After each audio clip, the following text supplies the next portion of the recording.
Hello, YouTube. I'm Vince White. I'm an employment attorney, and on this channel, we answer publicly posted questions from YouTube users, getting folks the answers they need from an employment attorney.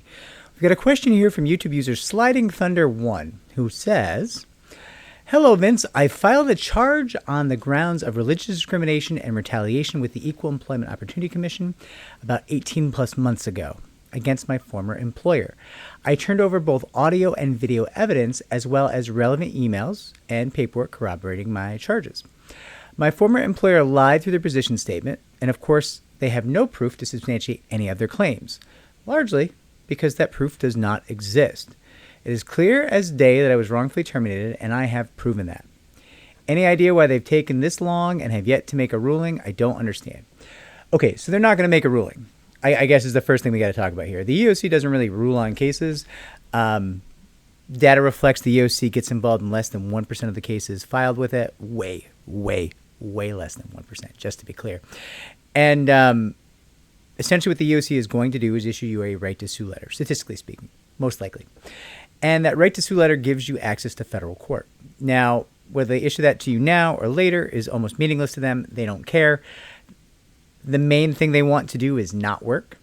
Generally speaking, that is true of most investigators. So if you or your counsel reach out to them and say, "Hey, I'd like my right to sue letter. I'd like to just go on to federal court," that is entirely within your right. And most investigators will say, "Sure, yeah, love to help you out with that.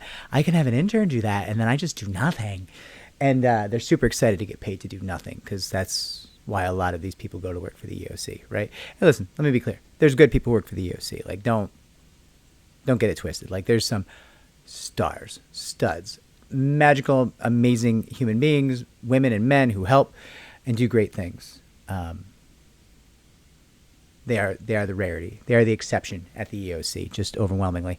Most of the people at the EEOC are like dog people. Just don't care about anyone and just like, I don't mean like dog people like, I love dogs. I mean dog people like, the mentality of a dog is like, I just want to lay here and do nothing. Oh, I don't care about your hate crime. It didn't happen to me. You know, that's the vibe for a lot of these people, just human trash. I should take it down a notch. Some lovely folks at the EEOC. Let me be clear. In the New York office, I've had the joy of working with some really wonderful people. Deborah Reich is the sun, the moon, and stars of mediators at the EEOC. She is the second coming, like really that amazing. Like, I just got to be clear. Like, there's some good. There's a gentleman at the New York City office who is a mediator who like is one of the worst mediators of all time. Like, completely incapable, completely inattentive to his craft. Like, one of the worst and least effective mediators I have ever had the joy of working with. So you see the contrast, right? Just in my own practice, I see it every day. Now, why are they taking a long time in your case? They're underfunded, they're understaffed. That's a reality. Like, you can't, that's not their fault, right? That's the government. The government doesn't really want these claims going too fast. The feds especially, they're not super excited about equality in the workplace. And that goes, that's partisan, it's bipartisan. Neither party is like super great at funding the EEOC. There's a lot of people like, oh, well, it's just this one party. No, read the budgets. It's both. There's slight differences, but it's pretty much both.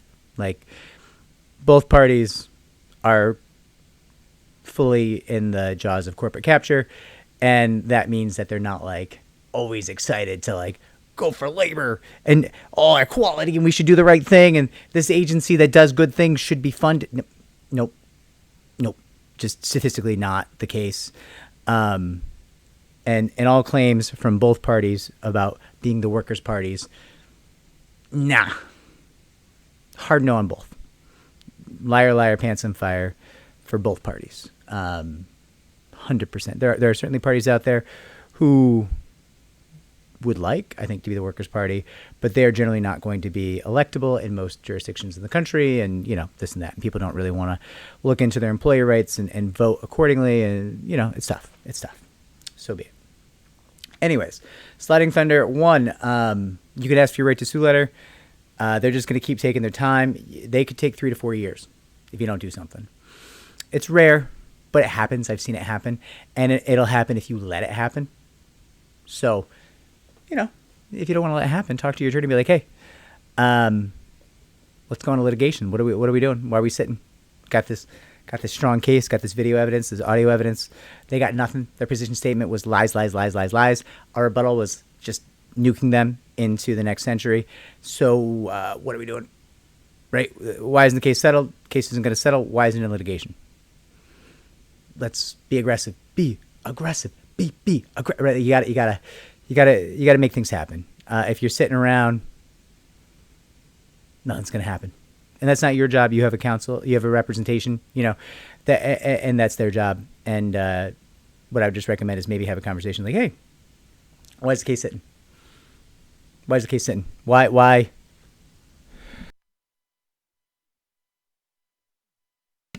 did I pay you, or why did I give you a fat percentage of this case, and then nothing's happening?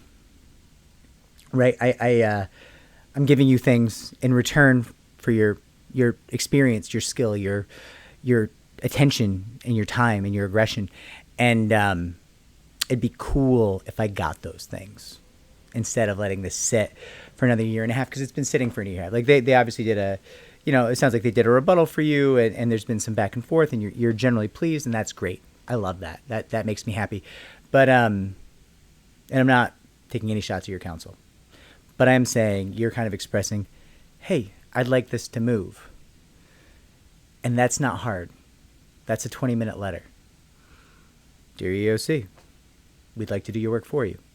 Give us the right to sue letter. Then you don't need to do any more work. We can do everything for you. We'll go on to federal court. We'll never darken your doorstep with this case again. You do less. Case moves. Everybody wins.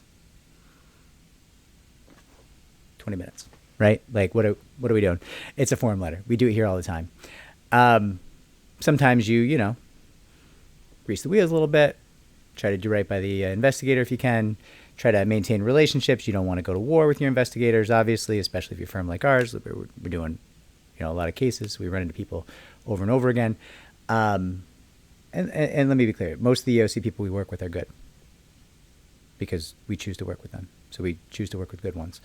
But again, not all created equal. So you do have to stay on top of this, and they will sit on that case for 3 to 4 years if you let them sometimes. So just be aware of that. If this video was helpful, like, subscribe, comment down below, share our channel so it can grow. I hope everybody's doing well on this Monday the 7th. And if it was helpful, like, subscribe, comment down below. Take care.